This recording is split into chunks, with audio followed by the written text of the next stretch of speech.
Buenas noches, ¿me escuchan? Bueno, Sí, Muy bien. Entonces, a ver, vamos a empezar la clase del día de hoy. Déjenme abrir la clase. Bueno, pues el tema del día de hoy es introducción a la microbiología. ¿Sale? Entonces, en la introducción a la microbiología, vamos a repasar mucho de lo que vimos en sistema inmunológico. Ya vimos sistema inmunológico, ¿no? Entonces, a ver, vamos a empezar. ¿Cuáles son los componentes del sistema inmunológico inmunitario, perdón, adaptativo y del innato? ¿Cuáles son sus componentes? Acuérdense que se dividen en humorales y celulares, entonces tiene la opción de decirme cuáles son los componentes celulares del innato o los humorales del innato, o bien los celulares del adaptativo o los humorales del adaptativo. A ver si me acuerdo. El de los adaptativos viene siendo los anticuerpos. La parte humoral, ¿no? Del Humoral, adaptativo. sí. Ajá. Y de lo que es la otra parte que viene siendo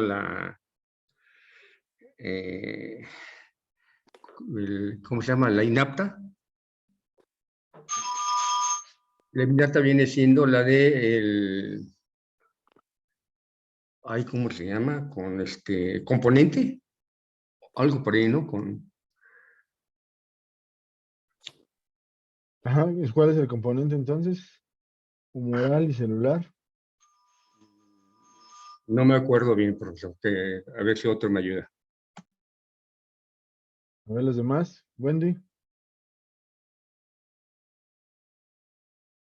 hola, voy llegando, la verdad no sé cuál fue la pregunta. De lo que ya hemos visto ¿cómo se llama? Sistema inmunitario. ¿Cuáles son los componentes del sistema inmunitario innato?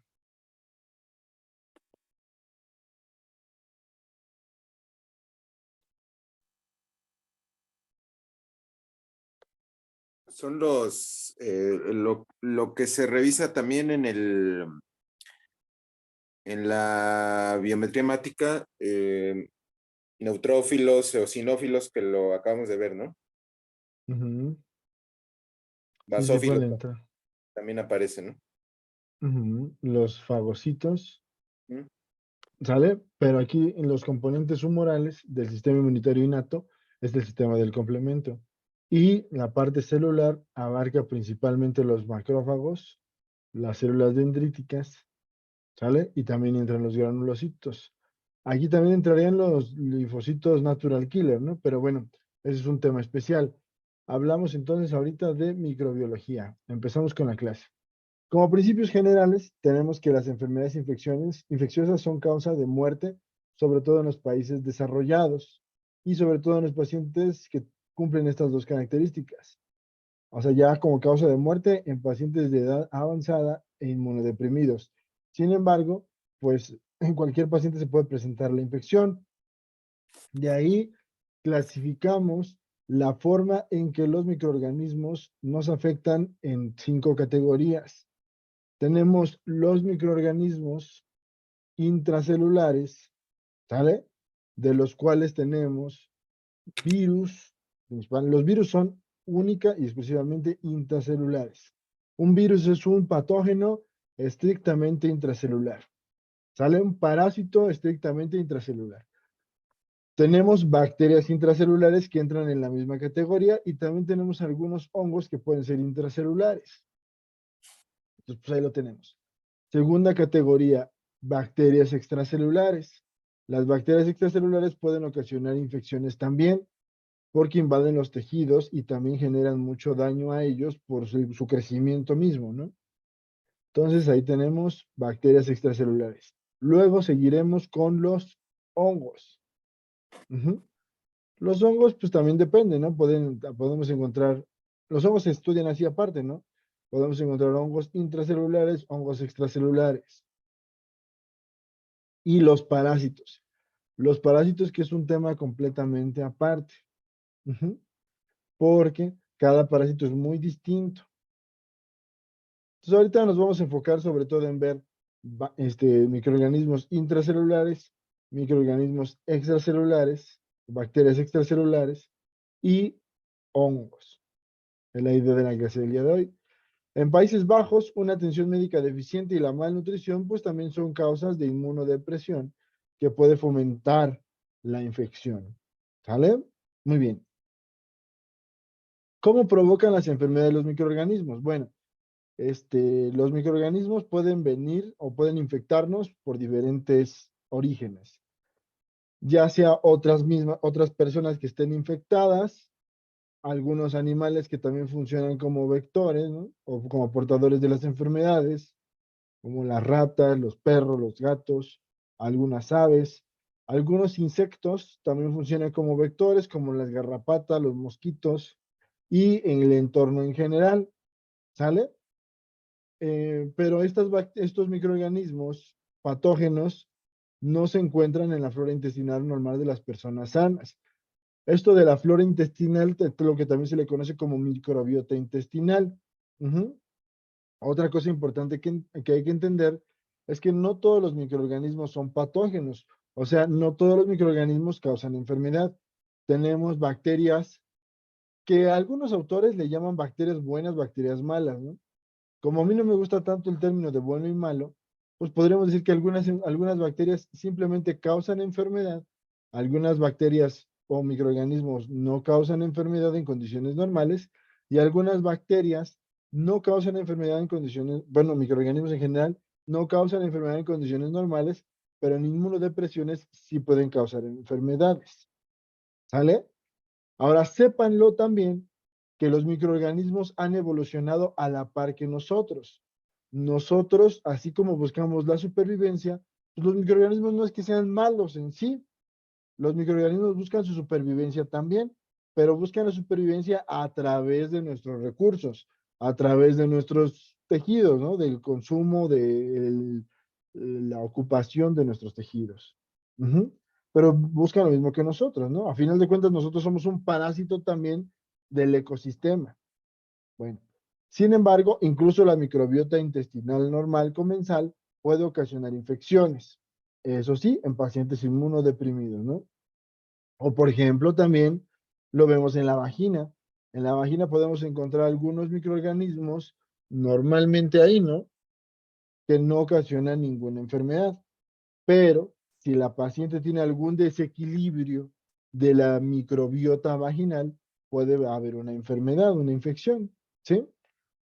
Esto cuando los mecanismos de defensa normales se encuentran atenuados. Ahora, ¿qué situaciones pueden provocar una atenuación de los mecanismos de defensa normales? ¿Qué se les ocurre? Ya mencionamos uno hace ratito, ¿no?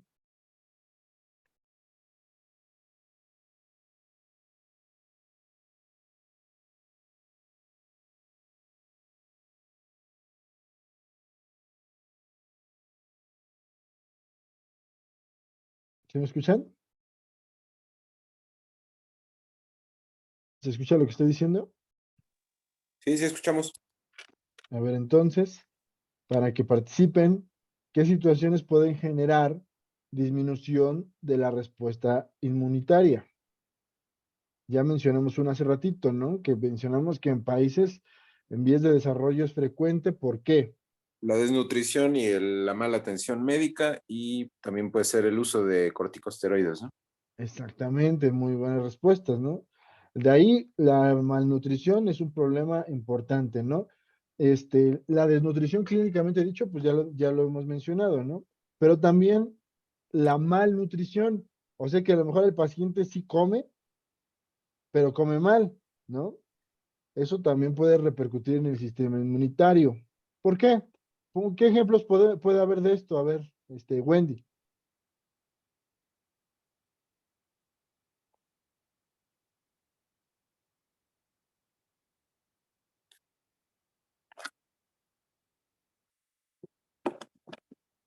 Otra vez no escuché, Doc. Ujú.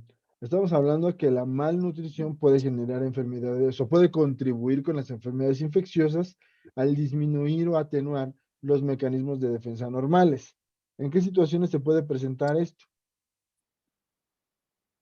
O sea, como Por cuando la te da ba- anemia, ¿Mm? como la anemia, o como. No, eso sería la desnutrición, ¿no? Cuando el por la paciente, baja de defensas. estamos preguntando qué es lo que ocasiona esa baja de defensas, ¿no? Entonces aquí, un ejemplo sería los pacientes que comen mal o que están acostumbrados a comer alimentos ultraprocesados o con alimentos que generan irritación intestinal. Al generarse una irritación intestinal, genera una respuesta inflamatoria del intestino, lo cual aumenta la permeabilidad intestinal y eso puede provocar la entrada de microorganismos directamente a la circulación linfática o sanguínea de los intestinos. Entonces, la primera línea de defensa, como lo recuerdan todos, son los epitelios. Los epitelios recubren nuestro organismo por dentro y por fuera. Por fuera tenemos la piel, que es un epitelio, y por dentro tenemos las mucosas. En este caso, toda la mucosa del aparato digestivo, que ya lo hemos visto, ¿no?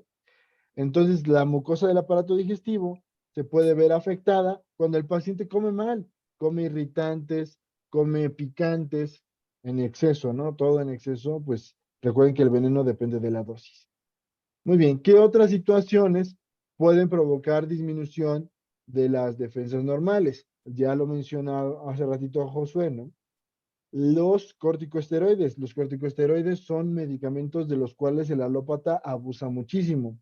Entonces, le mandan al paciente a diestra y siniestra cortisona, dexametasona, betametasona, metilprednisolona, etcétera, prednisona, deflazacort, mometasona, etcétera, etcétera, etcétera, ¿no?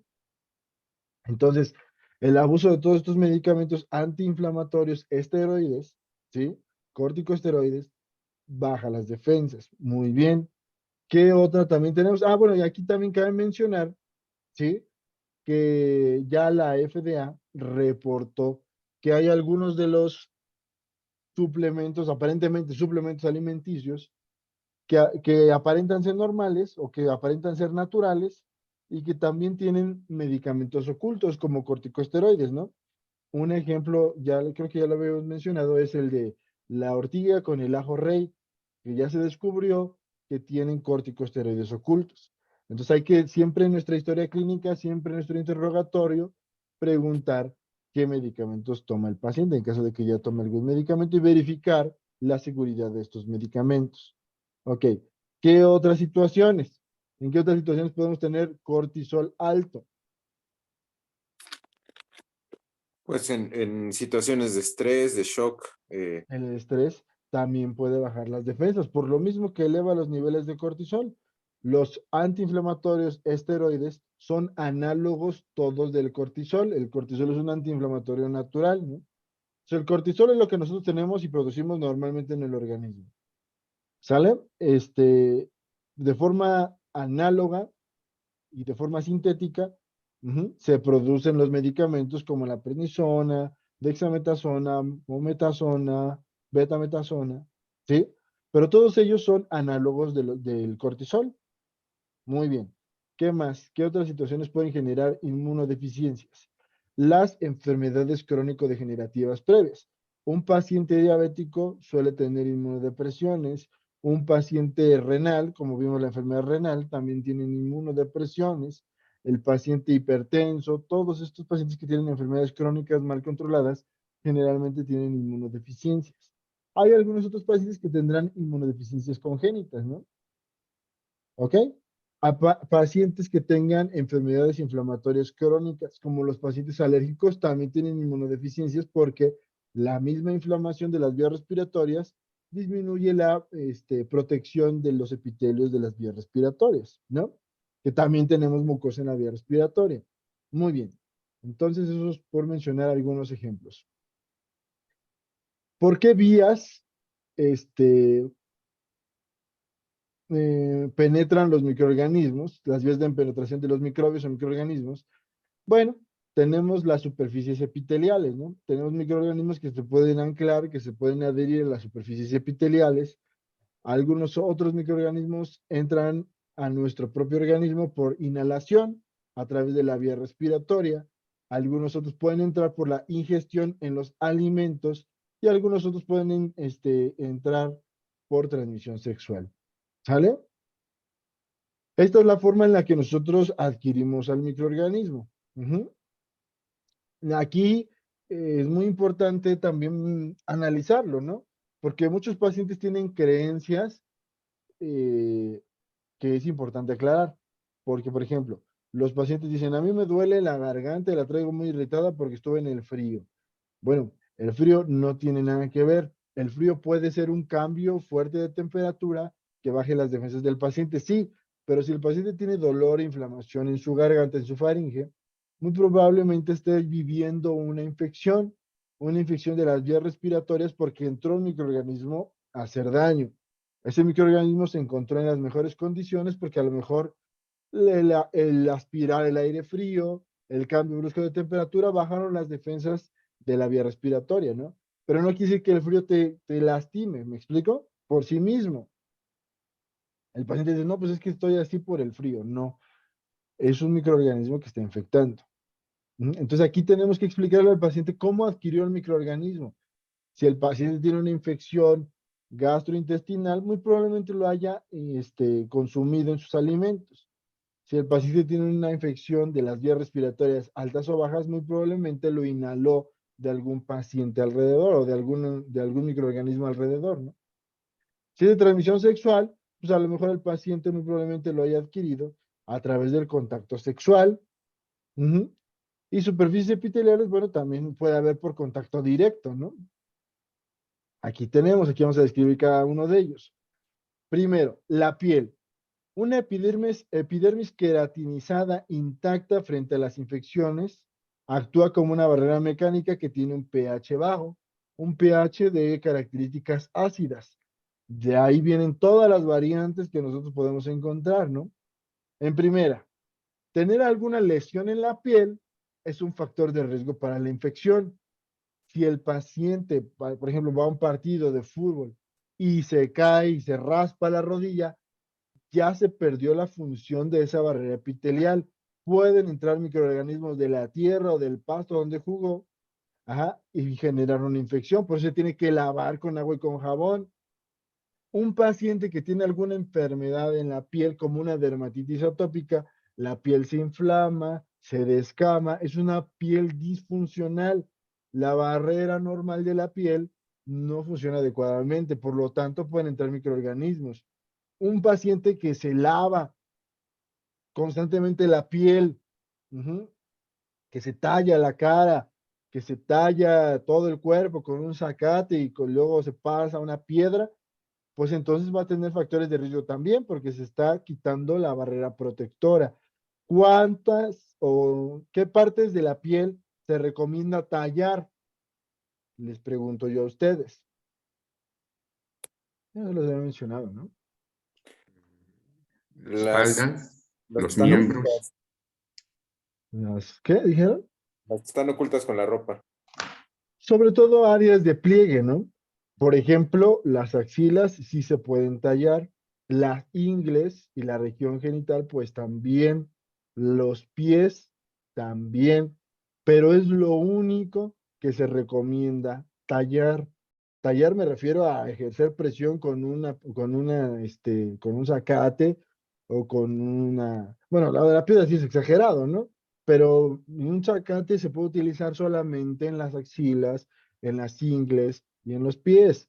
Ya tallarse otras partes puede quitarle la barrera protectora. Esto lo vemos mucho con los pacientes que tienen acné y se quieren estar tallando la cara como si eso les fuera a generar alguna solución. Y al contrario, el acné muchas veces puede infectarse. Entonces, al estarse tallando constantemente el rostro, pueden generar infecciones concomitantes. Muy bien. Otra cosa también importante, lavarse frecuentemente puede hacer que el pH bajo se desestabilice. Entonces puede generar también el riesgo de infecciones. ¿Cuántas veces al día se recomienda el baño? Nada más una, por lo mucho, ¿no? Algunos autores recomiendan hasta cada tercer día que se lleve a cabo el baño. Entonces eso ya depende mucho también de la cultura, pero en cuestiones del cuidado de la piel, una vez al día es más que suficiente. Más pueden generar daños a la piel, ¿ok? Claro, mantener el control o mantener las enfermedades inflamatorias de la piel, pues asintomáticas, ¿no? También en la piel se producen ácidos grasos con actividad microbiana. Pues aquí, nuevamente volvemos a lo mismo, lavar con agua y con jabón frecuentemente la piel puede generar daños. Esto lo pueden ver, por ejemplo, un día, si ustedes, por ejemplo, van a dedicarse a la consulta, ¿no? Y están viendo pacientes constantemente, se lavan las manos con cada paciente, como es recomendado, eso sí, y van a notar cómo se empieza a secar su piel, al grado que a veces hasta se descama y también puede, generarse una erosión, ¿no? Y la piel sangrar. ¿Por qué? Pues le están quitando toda la barrera protectora, los ácidos grasos, el pH. Ujú. Muy bien. La mayoría de las infecciones cutáneas son debidas a lesiones mecánicas de la epidermis. O sea, ya sea que ustedes se raspen, se rasquen, tengan alguna enfermedad en la piel, pues eso contribuye con las infecciones. La picadura de insectos también es algo menos frecuente, pero también se puede estar involucrado en las infecciones, porque una picadura también es una penetración de la piel, lo cual permite el acceso a los microorganismos, mordeduras de animales, ajá, y algunos hongos como los dermatofitos pueden causar infecciones superficiales del estrato córneo intacto, sobre todo en el pelo y las uñas, ¿no? Que normalmente son infecciones superficiales. Y de hecho así se le conocen a estas infecciones por hongo, micosis superficiales. ¿Ok? Con estas, pues sí hay que tener tratamiento, pero pues eso más bien depende de evitar el contacto directo con pacientes que tengan infecciones. Ujú. Recuerden que todo en la naturaleza existe por alguna razón. Cuando, por ejemplo, estaba lo de la lepra, ¿no? Se confundía mucho con enfermedades por hongos. Entonces, la respuesta natural de un paciente que ve este tipo de infecciones es alejarse. Y eso no es por ser grosero, ¿no? Ni nada. Pero pues no inconscientemente no queremos o no buscamos infectarnos, por supuesto, ¿no? Es como ver una araña. Ustedes ven una araña y ya de forma automática el cerebro responde a lo mejor con un susto, ¿no? O como que se espantan, se sorprenden o se alejan de la araña. ¿Por qué? Pues porque ya está programado en nuestro cerebro todas estas reacciones, preparándonos para defendernos, ¿ok? Ahora pasamos al tubo digestivo. Las infecciones digestivas se pueden producir cuando las defensas se ven desbordadas por un patógeno. Aquí, claro, la inflamación intestinal influye, ¿no? Pero lo más frecuente es que las defensas no sean suficientes para defendernos de la cantidad de microorganismos que pueden entrar. Porque cómo entran estos microorganismos, sobre todo entran en un ciclo que es un ciclo fecal-oral. O sea, hay que decirlo como es, ¿no? Un paciente que tiene un mal hábito, a lo mejor de no lavarse las manos a la hora de preparar los alimentos, llega con ustedes, les prepara una lasaña sin haberse lavado las manos, todavía va apenas a prepararla y pasa al baño, ¿no? Y dice, no, pues, ¿para qué me las lavo si hace mucho frío, no? Se me van a enfriar las manos. Y les prepara su lasaña. La mitad de la lasaña va otra vez al baño y nuevamente no se lavan las manos. Bueno, al asearse, ¿sí? Como normalmente lo hacemos, pues esa persona está trayendo en sus manos todos los microorganismos que están saliendo de sus heces fecales, ¿no? Y las pasa a la lasaña que les está sirviendo. Ya ustedes se sientan muy entusiasmados y les dan su lasaña. Esa lasaña cargada de grandes cantidades de microorganismos va a desbordar las defensas de su intestino cuando ustedes se la comen, ¿no? Bueno, este ejemplo es muy dramático, pero esto pasa, por ejemplo, cuando ustedes comen en la calle, ¿no? Si ustedes ven, hay puestos que no tienen ningún tipo de baño, ¿no? ¿Dónde evacúan estos pacientes? A veces lo hacen en la misma calle o en algún negocio cercano, ¿no? Que les presten el baño. Pero muchas veces pues no tienen pues sí, la costumbre o la decencia de lavarse las manos y llegan ustedes a sus tacos de afuera del Metro de Indios Verdes de 20 tacos por 5 pesos y pues obviamente van a tener una infección. ¿Me explico? ¿Alguna duda o pregunta con esto? ¿Alguien lo ha vivido en carne propia? Oiga, profesor, una pregunta. ¿Y es cierto esto que, pues bueno, la mayoría de las personas que vivimos en la ciudad ya tenemos los restos de lo que es la tifoidea activa? ¿Y es cierto que esto te inmuniza o te puede generar pues ya inmunidad? Sí, en parte sí. Todo depende también de la dosis, ¿no? O sea, nosotros estamos expuestos a grandes cantidades de microorganismos. ¿Sale? Pero a lo mejor la dosis que consumimos diariamente es baja. Ahora, cuando un microorganismo entra a nuestro sistema inmunitario o logra penetrar nuestras defensas y es reconocido por el sistema inmunitario, puede darnos una infección, pero acuérdense que el sistema inmunitario tiene dos partes, el adaptativo y el innato. El primero en responder y en generar la inflamación va a ser el innato, pero esos microorganismos posteriormente van a ser procesados y reconocidos por el sistema inmunitario adaptativo, dando una respuesta más potente en la siguiente infección, más potente y más específica. Por eso se llama también a veces a este sistema inmunitario, se puede llamar adquirido, adaptativo o específico, ¿no? Entonces sí, por ejemplo, si nosotros nos infectamos de algún microorganismo y los volvemos a encontrar con él, la respuesta puede ser este, más potente y dirigida única y exclusivamente contra ese microorganismo. ¿Ok? Y sí nos da cierta inmunidad. Sin embargo, pues tampoco quiere decir que si nosotros consumimos grandes cantidades de este microorganismo, no vamos a tener síntomas, ¿no? O que ya podemos comer donde sea. No, porque si aún así este microorganismo sobrepasa la respuesta adaptativa, va a generar una infección totalmente sintomática, ¿no? Entonces, la respuesta es que sí nos genera inmunidad, pero tampoco podemos consumir los microorganismos como si no fueran patógenos, ¿ok? Ahora también aquí entra otra cosa. Si nos acostumbramos a la sí, microbiota de los lugares que frecuentamos, ¿ok? Pero si nosotros vamos a un lugar nuevo, también nos exponemos a microorganismos nuevos, ¿no? Por ejemplo, ¿no? Vamos a decirlo, afuera del hospital donde yo hice mi internado, había un lugar así, ¿no? Un lugar de, pues, antojitos mexicanos, tipo quesadillas, sopes, gorditas y todo esto, ¿no? Y pues muchas veces cuando llegábamos ahí y comíamos ahí, nos enfermábamos o teníamos síntomas, ¿no? Ya posteriormente nos adaptábamos. ¿Sí? Pero de todos modos, si llegábamos a caer en un exceso, pues volvíamos a tener los síntomas, pero ya todo el mundo lo sabía. ¿Qué pasó ahí? Pues cuando nosotros llegamos a ese lugar nuevo, nos topamos con microorganismos nuevos a los cuales no estamos acostumbrados todavía, ¿sí? Ahora vamos a poner otro ejemplo. Si un paciente de aquí, de México, se va, por ejemplo, a Perú, ¿no? Y llega a Perú y empieza a comer en las calles de Perú y empieza a consumir alimentos de Perú, pues seguramente va a tener síntomas, infecciones, diarreas por los microorganismos nuevos con los que se está encontrando. A esto se le conoce como diarrea del viajero, ¿sale? Esa es la importancia que tiene la adaptación a los microorganismos, ¿no? ¿Sí queda claro?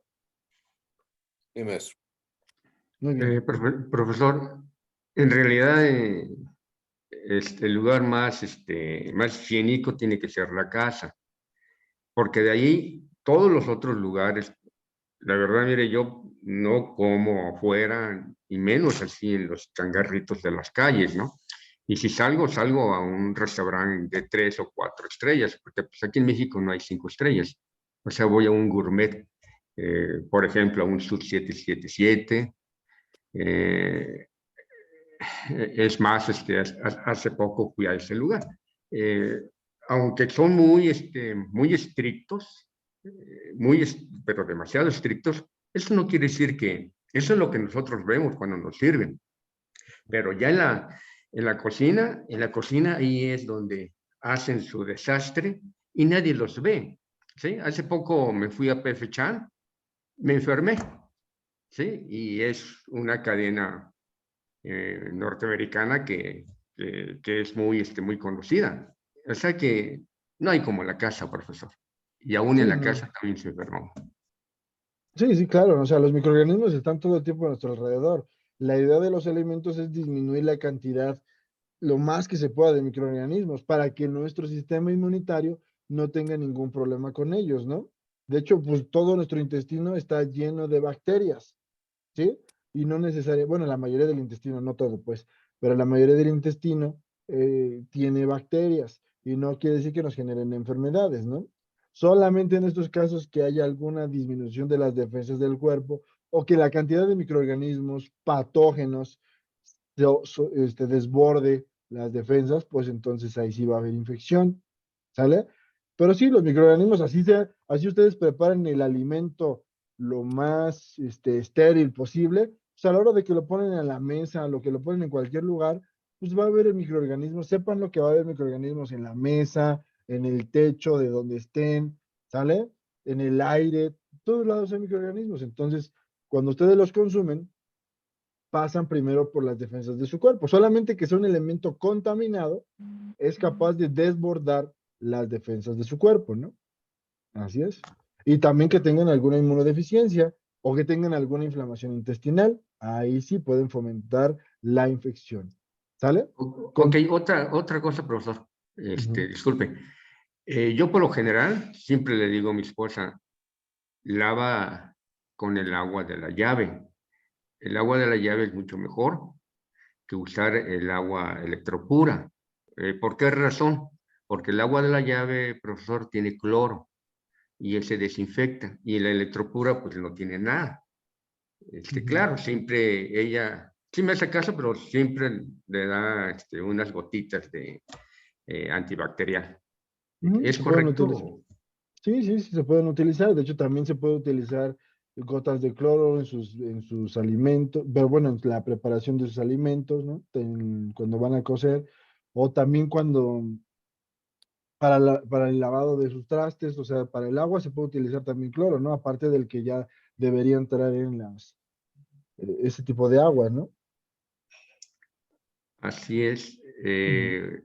Uno cuando va, bueno, cuando va uno de Europa, ahí le dicen a uno que uno tomar agua de la llave, que no hay ningún problema, profesor, que es potable.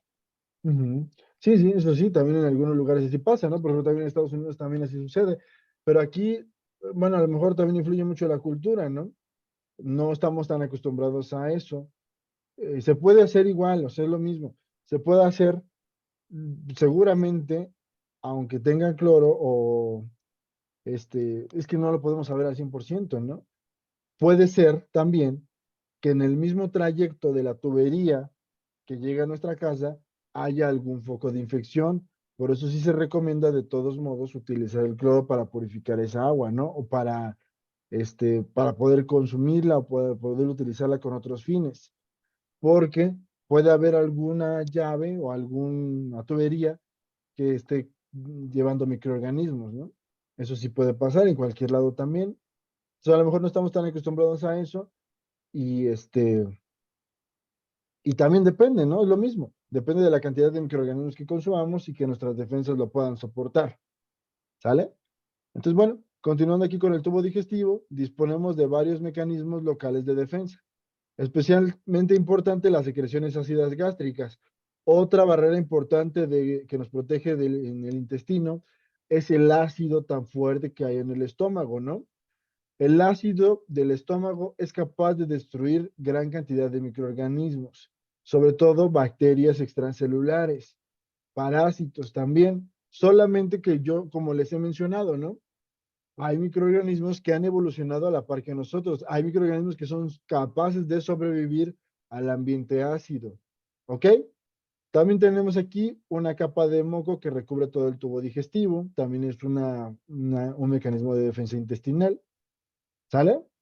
Ahora, otra cosa. Para que lo sepan, ¿no? El ácido del estómago es tan fuerte, ¿sí? Que es capaz de destruir prácticamente todos los microorganismos de la vía respiratoria. Solamente microorganismos adaptados a infectar la vía digestiva pueden sobrepasarlo. ¿Por qué les digo esto, no? A veces los pacientes se alarman, sobre todo las madres con los hijos, a la hora de decir, es que él no sabe expulsar las flemas y siempre se las está comiendo. Y yo pienso que esa infección le puede pasar al intestino. No, eso no sucede, porque la mayoría de las bacterias de la vía respiratoria son destruidas en el ácido del estómago. Entonces, si el niño o la niña o ustedes mismos no expulsan las flemas y se las pasan al estómago, pues no pasa nada, realmente eso no es algo que les genere daño. El ácido del estómago va a destruir esos microorganismos. ¿Sale? ¿Ok? También tenemos las enzimas pancreáticas y los detergentes biliares que pueden destruir organismos con cubiertas lipídicas, ¿no? También importante que hay anticuerpos IgA que pueden neutralizar los posibles patógenos. Bueno, los anticuerpos ya son parte de la respuesta inmunitaria adaptativa. O sea, ya tenemos una gran cantidad de anticuerpos IgA específicos para los microorganismos más frecuentes que ustedes tienen en el intestino. ¿Sale?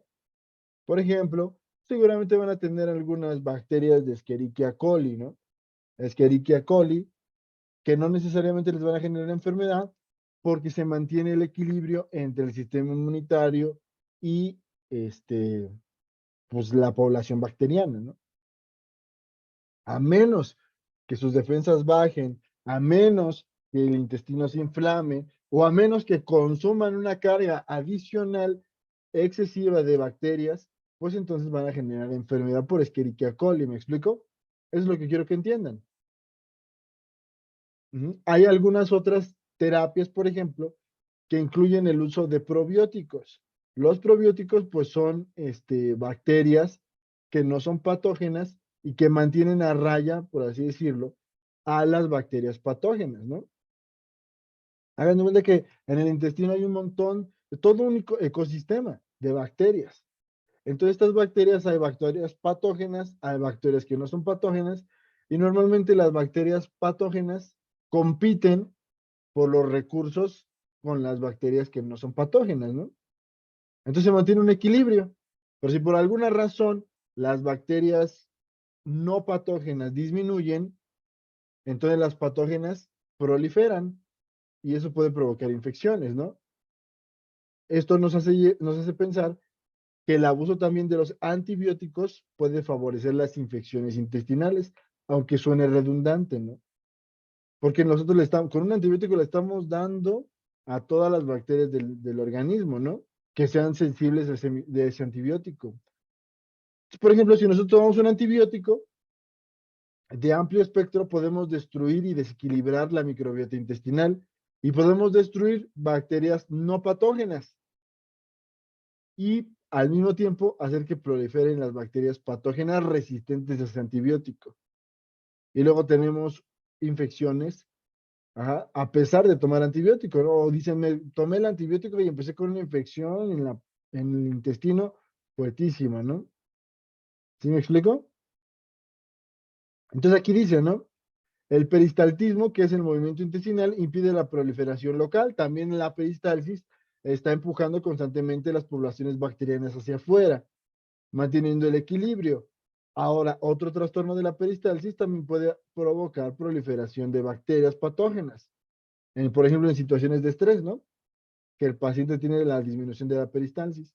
Ok, la flora intestinal normal inhibe de forma competitiva la colonización y la proliferación. O sea, como les digo, compiten por los mismos recursos. ¿Sale? Muy bien. ¿Qué mecanismos lesivos encontramos? Entonces, la producción de toxinas es uno de ellos. Son microorganismos que contaminan alimentos sin producir necesariamente infección en el huésped. Hay algunos microorganismos que tienen la capacidad de producir toxinas, que son proteínas y algunos productos, ¿sale? Que pueden liberar fuera de su citoplasma. Y al liberar estas toxinas, pueden contaminar alimentos o contaminar superficies que nosotros terminamos consumiendo, ¿no? Entonces, cuando nosotros consumimos toxinas, las toxinas nos generan daño, aunque ya no haya microorganismos en ese alimento. Eso todavía es más peligroso, ¿no? Y a eso ya no se le puede llamar una infección, se le llama una intoxicación alimentaria. Ujú. Particularmente susceptibles de tener contaminación toxínica los mariscos y los pescados. ¿Ok? La colonización bacteriana y la producción de toxinas, aquí se juntan las dos. Las bacterias se unen al epitelio intestinal, se unen a la capa mucosa y producen toxinas ya dentro del organismo. Aquí las bacterias entraron a nuestro organismo, se pegaron al epitelio intestinal y desde el epitelio intestinal están liberando toxinas. ¿Sale? Tenemos la adhesión y la producción de toxinas que ya llegan a infiltrar la mucosa intestinal y la lámina propia, ocasionando ulceraciones de la mucosa intestinal, inflamación y pueden ocasionar hasta la hemorragia. Esto ya es daño directo al epitelio intestinal. ¿Sale? ¿Dudas o preguntas con esto?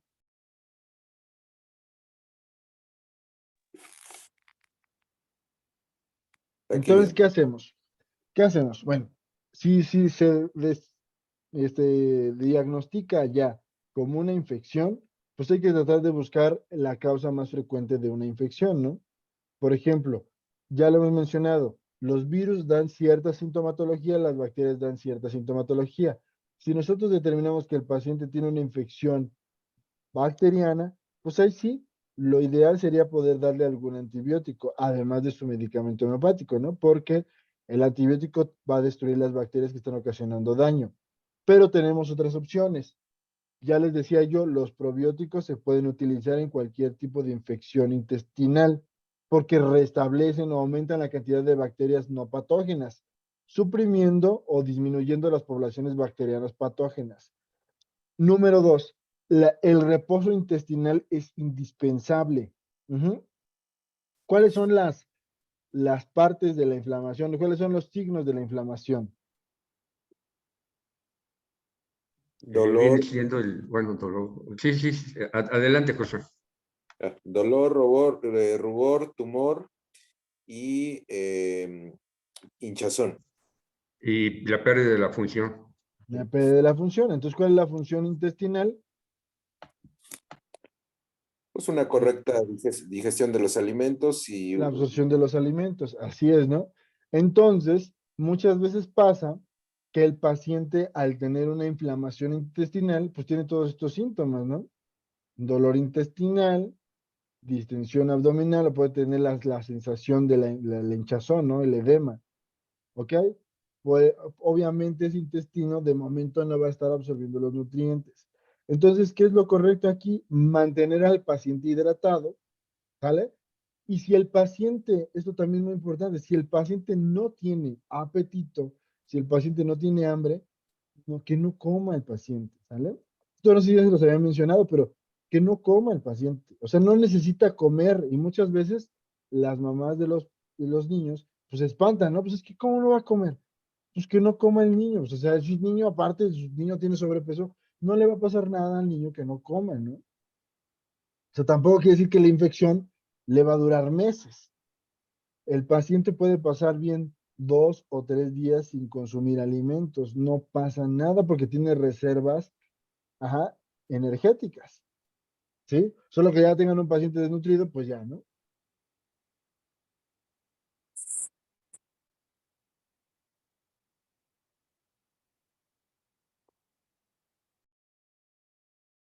¿Sí? Pero lo que sí es indispensable para la vida es la hidratación. Entonces, de ahí de la hidratación tenemos varias fases, ¿sí? O varias recomendaciones. La recomendación número 1 que yo les doy es que utilicen el Vida Suero Oral. El Vida Suero Oral ya está bien estudiado, ya está bien recomendado para este tipo de procesos, ¿no? Entonces, Vida Suero Oral a libre demanda, o sea, como el paciente lo esté tomando traguitos, traguitos, traguitos, traguitos, ¿no? ¿De acuerdo? Recomendación número 2. También hay algunos estudios que defienden el agua de arroz. El agua de arroz también se puede utilizar para combatir la deshidratación, ¿no? O para prevenir la deshidratación. Igual puede tomar a libre demanda. Y ya por último, solamente cuando hayan descartado las primeras dos posibilidades, pueden utilizar sueros comerciales. Los sueros comerciales lo que tienen es que poseen una gran cantidad de glucosa. Entonces las bacterias utilizan glucosa para su propio metabolismo. Entonces es como darle más alimento, ajá, a las bacterias. De ahí hay que restablecer la alimentación de forma gradual y haciendo una dieta que le llamamos astringente, ¿no? Evitando, por supuesto, alimentos irritativos, ya cuando el paciente tenga apetito, alimentos irritativos, grasas, o gran cantidad de grasa, alimentos fritos, capeados, empanizados, lácteos, también hay que evitar. ¿Y qué más sería? ¿Qué más debemos evitar? Ya mencionamos irritantes, lácteos, grasas. Pues también algunas leguminosas, ¿no? Por la inflamación. Sí, también pueden generar, ¿no? El problema con las leguminosas es que tienen proteína, y tienen azúcares de lenta absorción o almidones de cadenas muy largas, ¿no? Como las papas, los frijoles, las lentejas. Entonces, esos alimentos que tardan más tiempo en metabolizarse o en absorberse, pues pueden ser metabolizados por las bacterias también, ¿ok? Entonces, a lo mejor disminuir eso, ¿no? El paciente puede consumir proteínas de carnes blancas como pollo, pescado. El paciente puede comer verduras, ¿sale? El paciente puede comer frutas, no hay ningún problema.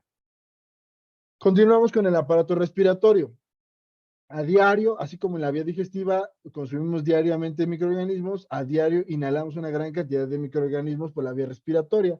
Son transportados sobre todo en partículas de polvo o aerosoles. Ajá. Y los microorganismos en partículas grandes son atrapados rápidamente por la capa mucociliar que recubre la nariz y la vía respiratoria. O sea, el epitelio o la mucosa respiratoria, y también la función de la mucosa respiratoria es la producción del moco. Cuando el aire entra por nuestra nariz, estamos perfectamente resguardados del epitelio respiratorio y del moco que hay en la nariz. Por eso es muy importante tener una respiración nasal. Cuando tenemos pacientes que respiran por la boca, aumenta el riesgo de infecciones. O cuando una persona tiene malos hábitos de sueño y durante el sueño tiene la boca abierta, también puede favorecer la entrada de microorganismos a la vía respiratoria. Entran por la boca, pero infectan la vía respiratoria, porque la boca no está diseñada para defendernos de los microorganismos que inhalamos. La nariz sí, ¿ok? Entonces, una de las primeras defensas también es la turbulencia que se genera en la nariz. Cuando nosotros respiramos, se dan cuenta, el sentido del aire no va directamente a los pulmones, sino que pasa a través de los cornetes e incluso alguna parte del aire también entra a los senos paranasales, de tal forma que ese aire hace grandes turbulencias dentro de nuestra nariz, ¿sale?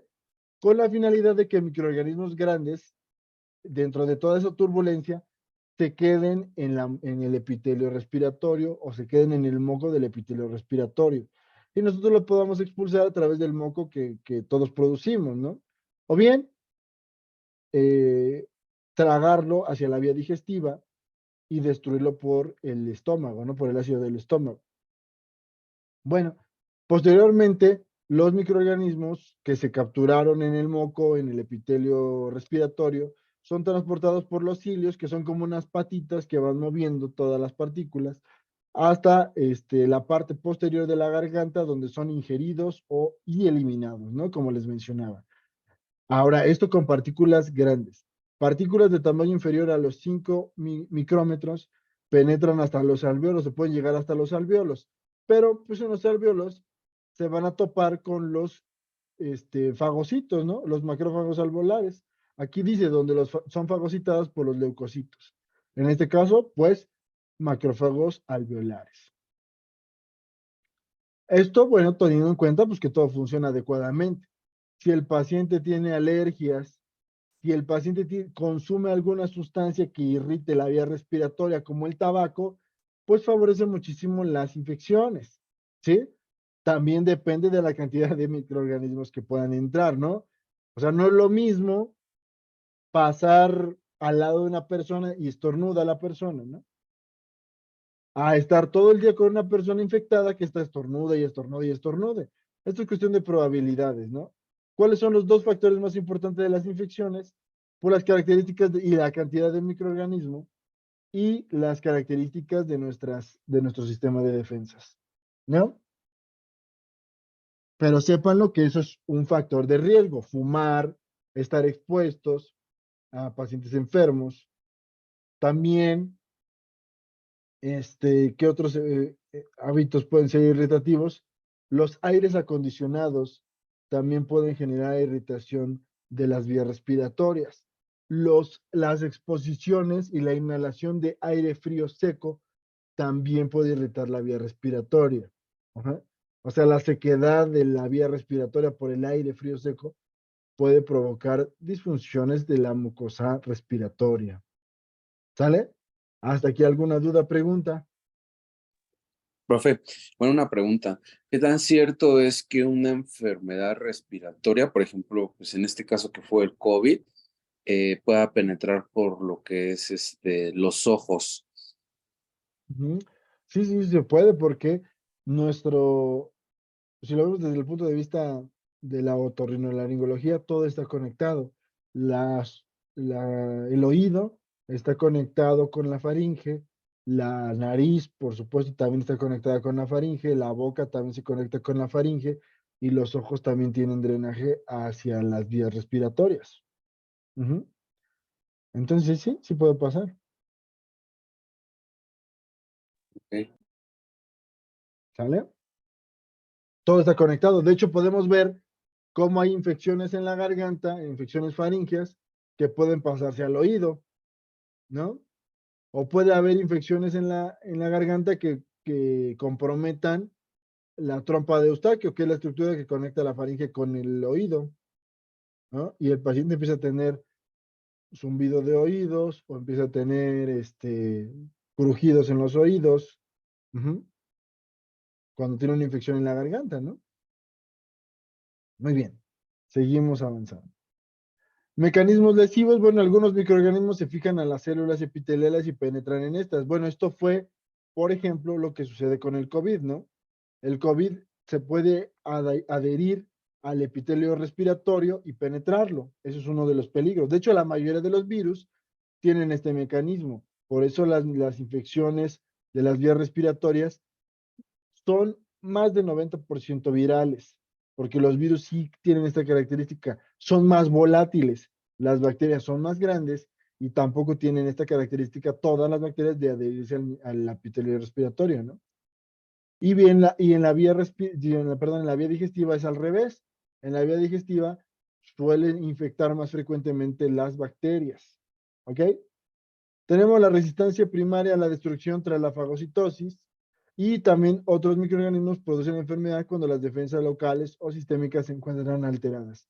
De defensas sistémicas ya hablamos y de las locales, o sea, de las vías respiratorias, pues son las que mencionábamos también, ¿no? El cigarro, el aire acondicionado, el viento frío seco, etcétera, etcétera. En cuanto al tracto urogenital, la orina contiene pequeñas cantidades de bacterias de baja virulencia que son barridas mediante el vaciado regular durante la micción.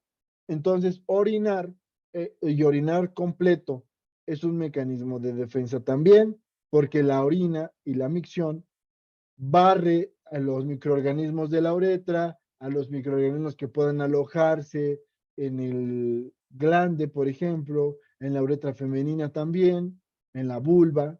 Entonces la micción arrastra a los microorganismos hacia la orina, ¿ok? O arrastra a los microorganismos a través de la orina. Los patógenos casi siempre acceden a través de la uretra y deben ser capaces de adherirse al urotelio para evitar ser arrastrados. Hay microorganismos que han adaptado a adherirse al urotelio para que aunque nosotros miccionamos, pues no sean arrastrados, pero esto es una probabilidad que va disminuyendo con cada micción. Por eso se dice que no tomar agua fomenta las infecciones. Pues claro, entre menos agua tomes, menos vas a orinar. Ujú.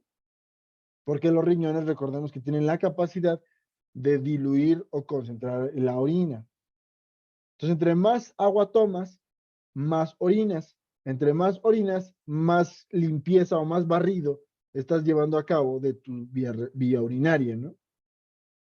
Otras situaciones que pueden generar infecciones o que pueden aumentar las infecciones es, ¿cómo se llama? Tener algún proceso obstructivo en la vía urinaria. Pacientes que tienen sí, padecimientos de la próstata o que tienen algún cálculo renal que genera alguna obstrucción, pues puede fomentar la infección. Pacientes que tengan un vaciado vesical disminuido o que retengan orina, pues también van a tener este problema. Situaciones en las que la orina esté contaminada con glucosa, ya les decía yo que la mayoría de las bacterias metabolizan glucosa también.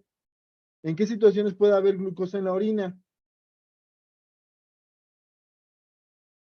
Con los diabéticos. En los diabéticos, muy bien. El paciente diabético es muy susceptible a, si no lleva un buen control, tener infecciones de las vías urinarias. Ujú. ¿Qué más? ¿Qué otros factores de riesgo pueden influir? Bueno, pues también la higiene genital, ¿no? Los hábitos de aseado a la hora de la micción y también a la hora de la defecación, ¿no?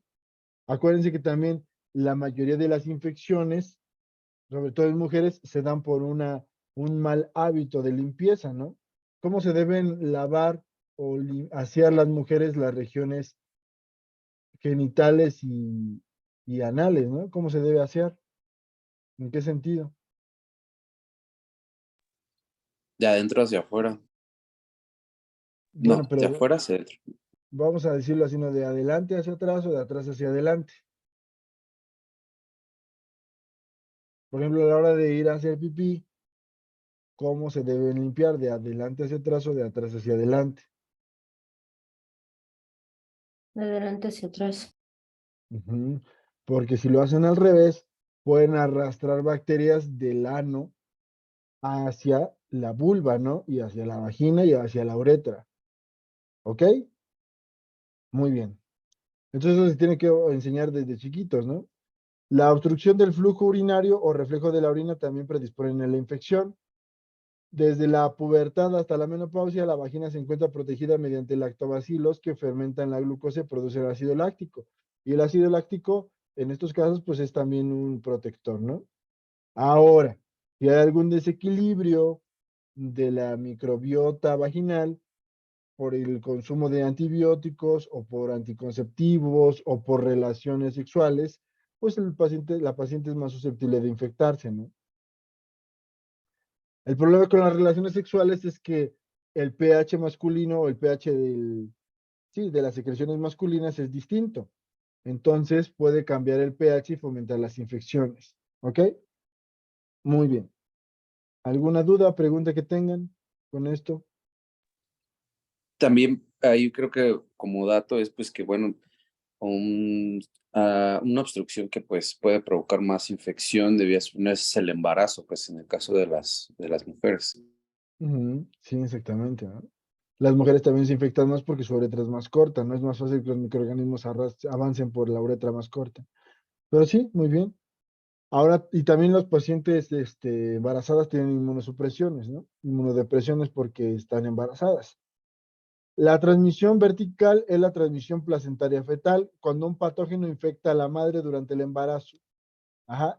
Y el grado y el tipo de lesiones dependen sobre todo de la edad fetal, de tal forma que algunas infecciones pueden provocar gran daño en las primeras etapas del embarazo y a través del tiempo, pues ya no generar el mismo daño, ¿no? O sea, no es lo mismo que una paciente se infecte en el primer trimestre de rubiola a que se infecte en los últimos estadios de su embarazo. ¿Sí me explico? La rubiola suele dar enfermedades o malformaciones congénitas muy aparatosas en en el primer trimestre del embarazo. Pero ya si la paciente se infecta después, pues ya no pasa nada, ¿no? El daño es mínimo. Entonces, también aparte de esa transmisión placentaria fetal, otro tipo de transmisión vertical es la transmisión durante el parto. Durante el parto, pues, obviamente por el canal vaginal, puede haber contacto del producto con los agentes infecciosos a través del canal del parto, ¿no? Por ejemplo, el virus del papiloma humano. Muchos pacientes tienen virus del papiloma humano que les genera a lo mejor verrugas genitales y pues el bebé cuando salga por ahí pues va a tener contacto con con las verrugas genitales propias del virus del papiloma humano y se pueden infectar también. Ujú. Y también puede haber una transmisión postnatal en la leche materna. ¿De acuerdo? Y profe, Después, perdón, una pregunta. Eso que dice de acerca de que pasa a través del canal de parto, ¿se puede evitar cuando hay cesárea? sí, de hecho es uno de los criterios para que el paciente tenga una cesárea, ¿no? O sea, hay criterios muy específicos para que el paciente se someta a una cesárea. No es que todos los pacientes puedan elegir. Yo no recomiendo que sea así. Si el paciente puede, que tenga su parto. Si el paciente no puede tener el parto, bueno, entonces sí que tenga la cesárea, ¿vale? Pero es más beneficioso, inmunológicamente hablando, para el producto, pasar por el canal del parto, ¿sí? Entonces, si el paciente puede tener parto, que tenga parto, que no diga, "Ay, no, pues yo quiero cesárea", no. Lo más recomendable es parto, si el paciente tiene esa posibilidad. Si no la tiene, pues entonces ahí sí, ¿no? Se va a tener que someter a una cesárea. Entonces, seguimos avanzando. Bueno, ya después de que entran los microorganismos, se pueden diseminar dentro del mismo cuerpo y pueden llegar incluso hasta otras áreas. Algunos microorganismos permanecen localizados en el punto inicial de la infección y algunos otros son capaces de invadir los tejidos y desplazarse a lugares distantes a través de vasos linfáticos, la sangre o incluso de los nervios. Las consecuencias de la diseminación son muy variables, ¿no? Y dependen de la virulencia, la magnitud de la infección y el nuevo punto de implantación y situación inmunitaria. Esta invasión puede inducir un síndrome de respuesta inflamatoria sistémica y una insuficiencia multiorgánica e incluso llegar hasta la muerte. Ujú. Entonces, bueno, eso es lo peligroso con las infecciones, ¿no? Algunos microorganismos tienen la capacidad de invadir otros tejidos. Ahora también tenemos la liberación desde el organismo y la transmisión de los microbios. Los microorganismos, nosotros los contagiamos a otras personas a través del desprendimiento desde la piel, como los hongos, ¿no? Se dan cuenta, como yo les decía, los microorganismos han evolucionado con nosotros. Entonces, pareciera que tienen un pensamiento, pareciera que son inteligentes y diseñan estos métodos, ¿no? Por ejemplo, los hongos. Si ustedes tienen una infección por hongos, una de las características más típicas es la descamación. O sea que ustedes van a tener comezón, se van a rascar y la piel se va a empezar a, ¿qué? Descarapelar, como dicen los pacientes vulgarmente, ¿no? Nosotros le llamamos se descama, es una descamación. ¿Por qué? ¿Por qué pasa esto? Bueno, a través de ese desprendimiento de la piel, de la descamación, el hongo puede alojarse en en otro organismo humano, ¿no? ¿Sí me explico? Y ustedes pueden decir, pues qué hongo tan inteligente, porque al mismo tiempo que está infectando a este paciente, pues también lo provoca a rascarse para que libere escamas y se infecten otros humanos, ¿no? Pues sí, pareciera, pero pues en realidad los microorganismos no tienen la inteligencia. Tos, estornudos, ¿no? También, bueno, aquí son dos mecanismos por los cuales liberamos grandes cantidades de microorganismos a través de la vía respiratoria superior y también, bueno, también puede ser inferior, ¿no? Cuando nosotros tosemos, estornudamos, hablamos, estamos liberando a 120 kilómetros por hora microorganismos, como si fuera un desodorante, como si fuera, ustedes imagínense, un perfume, ¿no? Todas esas gotitas de saliva llevan grandes cantidades de microorganismos. Ujú. Lo que sucede con el COVID, por ejemplo, ¿no? Disminuimos la probabilidad de infectarnos con el uso del cubrebocas. Pues sí, pero no la podemos disminuir al 0%, ¿no? La emisión de orina y las heces, bueno, ya dijimos que la orina y la micción arrastran microorganismos y las heces pues también tienen grandes cantidades de microorganismos. si de las heces o de la orina las ponemos en contacto con otro ser humano, pues puede haber un aumento de riesgo de la infección, ¿no? Por eso el drenaje o no tener drenaje es un factor de riesgo para las infecciones. El contacto sexual,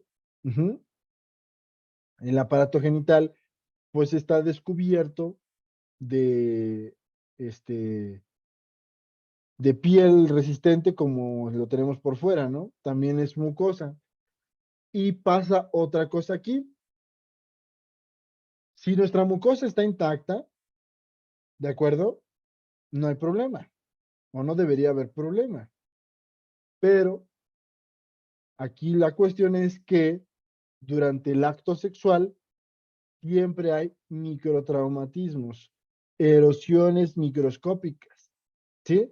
Que pues nosotros a lo mejor no vemos. A lo mejor nosotros sentimos algún tipo de irritación nada más, ¿no? Pero al tener contacto sexual, o sea, al estar teniendo las relaciones, ese contacto desgarra, erosiona la mucosa, la piel de ambos lados. ¿Me explico? Es como una raspadura, un frotamiento, ¿no? Entonces, si el paciente tiene alguna infección, se la puede contagiar a través de estos microtraumatismos. ¿Sí queda claro? Entonces aquí pues, lo ideal sería tener alguna barrera protectora, como el uso de los preservativos. Vectores como los insectos, ¿no? Bueno, pues aquí ya los mencionamos también. Si nosotros, aquí vamos al revés, ¿no? Si a nosotros tenemos alguna infección, como la malaria, y nos pica un mosquito, pues ese mosquito se va a llevar el parásito y se lo va a contagiar a otra persona. ¿Ok? Interacciones entre el anfitrión y el patógeno. Las consecuencias finales de una infección dependen de la virulencia del microbio y de la naturaleza de la respuesta inmunitaria. ¿Sale? La respuesta inmunitaria puede resolver una infección, exacerbarla o incluso convertirse en la causa principal de la lesión. ¿A qué vamos con esto? Bueno, siempre yo les digo a los pacientes, ¿no? Y se los digo a ustedes también, una infección es como una batalla entre su sistema inmunitario y el microorganismo agresor que quiere invadirnos, ¿no? En esa batalla, pues los campos de batalla son nuestros tejidos. Entonces, toda la respuesta inmunitaria genera inflamación y la inflamación puede, como lo dice aquí, ¿no? Destruir al microorganismo, aumentar el daño o incluso ser la causa principal del daño, ¿no? Como por ejemplo lo del COVID, ¿no? Lo del COVID también es un buen ejemplo porque, bueno, cae en un círculo vicioso. Entra el virus infecta las vías respiratorias superiores e inferiores, destruye a las células, ¿sale? Las células destruidas genera una respuesta inflamatoria, la respuesta inflamatoria consume grandes cantidades de energía, el consumo de energía demanda oxígeno, como ya murieron células que captan oxígeno de la vía respiratoria, el paciente se va quedando sin oxígeno, se va quedando sin energía y la respuesta inmunitaria sigue consumiendo energía, de la cual el paciente se va quedando desprovisto, ¿no? Hasta que muere. Seguimos avanzando. Ahora, tenemos la evasión del sistema inmunitario por parte de los microbios. Uno puede decir, bueno, pues si nuestras defensas están bien, pues todo va a estar bien, ¿no? Pues a veces no es así, porque hay microorganismos que también que se van adaptando a las respuestas inmunitarias. Como les digo, casi somos como hermanos, que vamos creciendo y aprendiendo juntos. De tal suerte que cuando nosotros desarrollamos una nueva defensa para un microorganismo, ese microorganismo va desarrollando resistencia. Por ejemplo, los antibióticos, ¿no? Una de las mejores armas que tenemos para las infecciones pues, son los antibióticos. Pero ¿qué pasa? Hay microorganismos que ya están desarrollando resistencia porque se van adaptando también. Ahora tenemos aquí uno de los mecanismos por los cuales se va de la respuesta inmunitaria es la variación antigénica.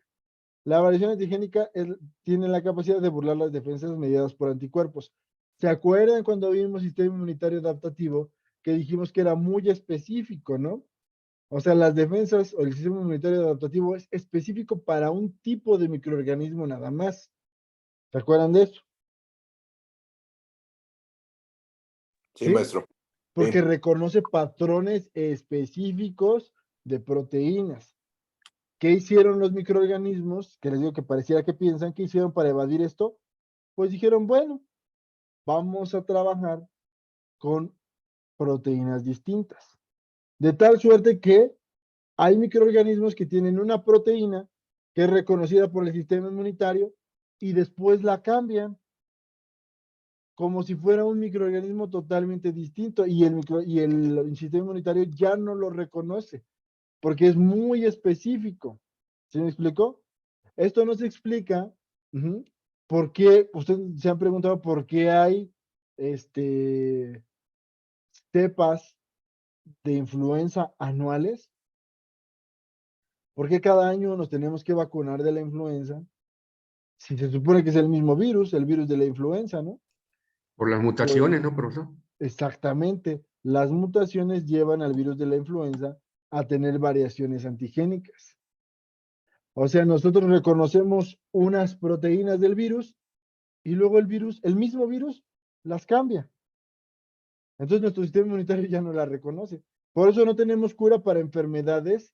O sea, por eso no podemos decir ya nos vamos a curar de la influenza, ya nunca nos va a dar un resfriado. No se puede.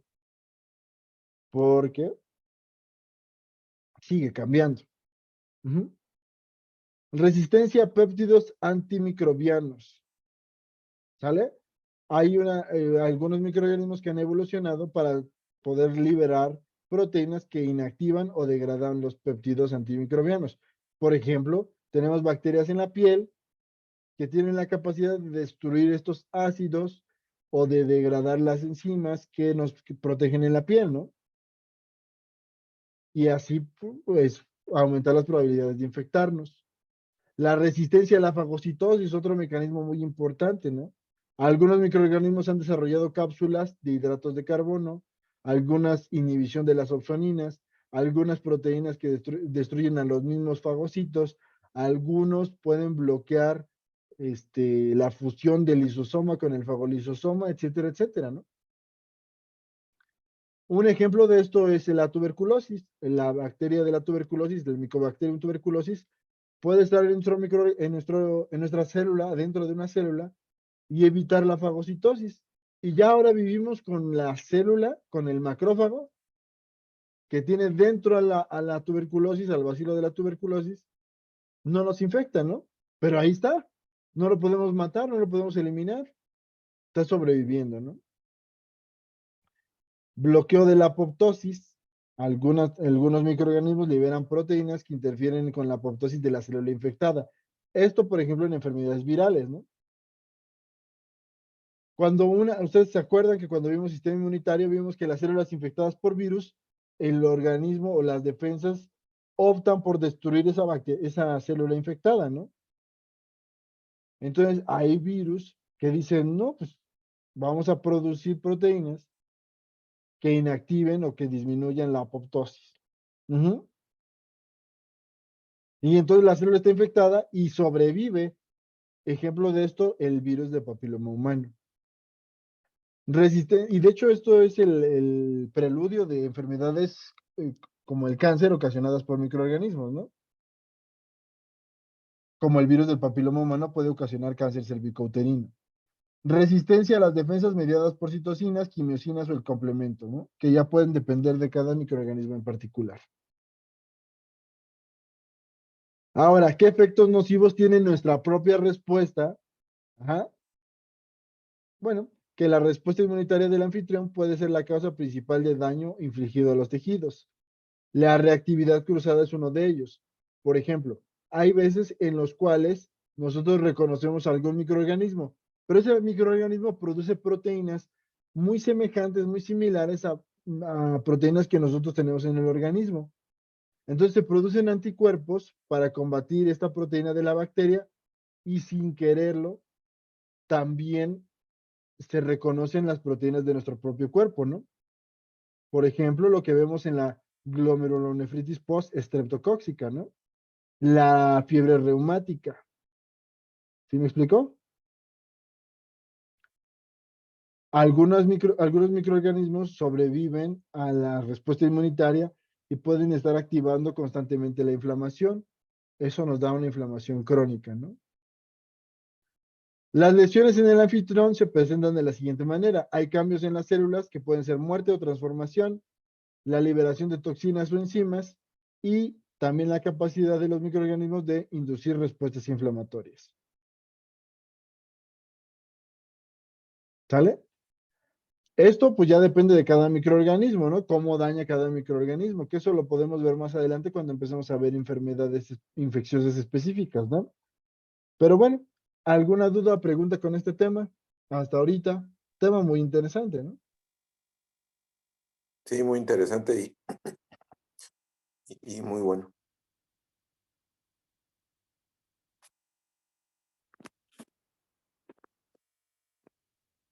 ¿Alguna Bien. duda o pregunta? Los que no participaron quieren dar alguna conclusión para tener su participación.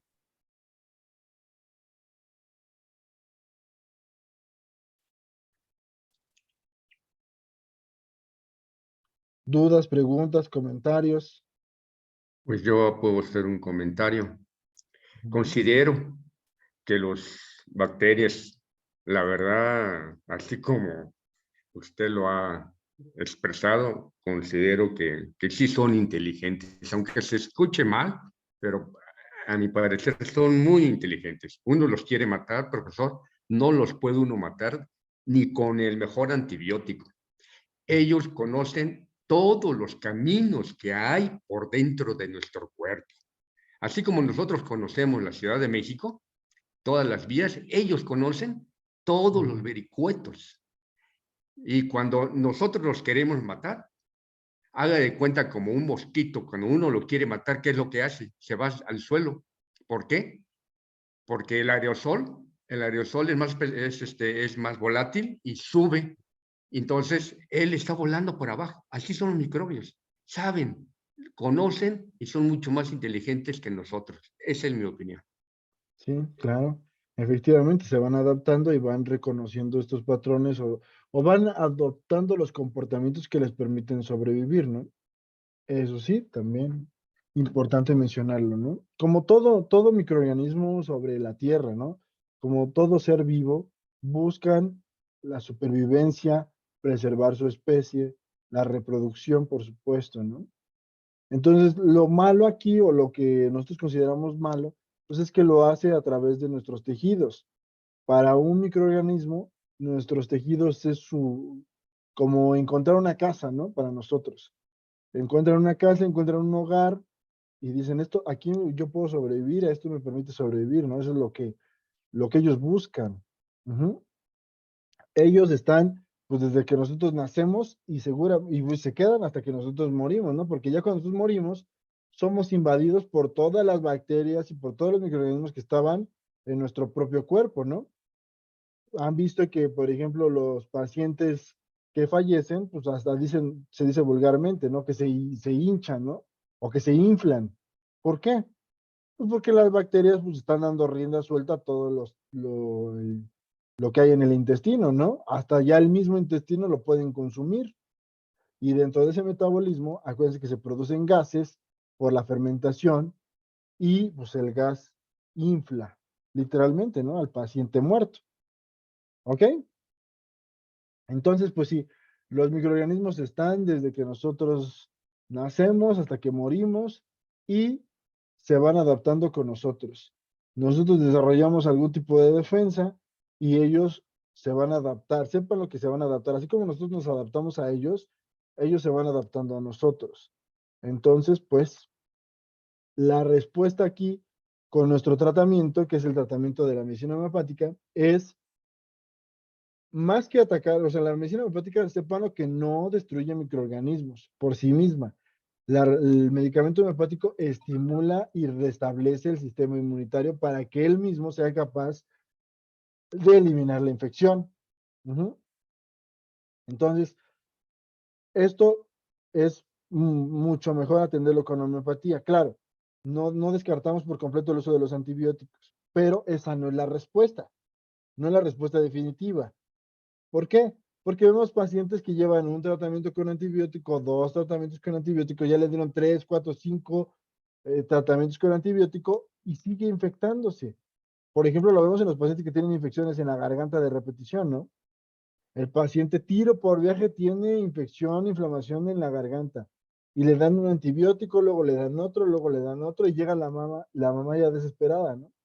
Es que le dieron un montón de antibióticos. Pues la respuesta no es el antibiótico. En el momento sí puede aliviar, porque si el paciente tiene una infección y le damos el antibiótico, pues va a acelerar el proceso, ¿no?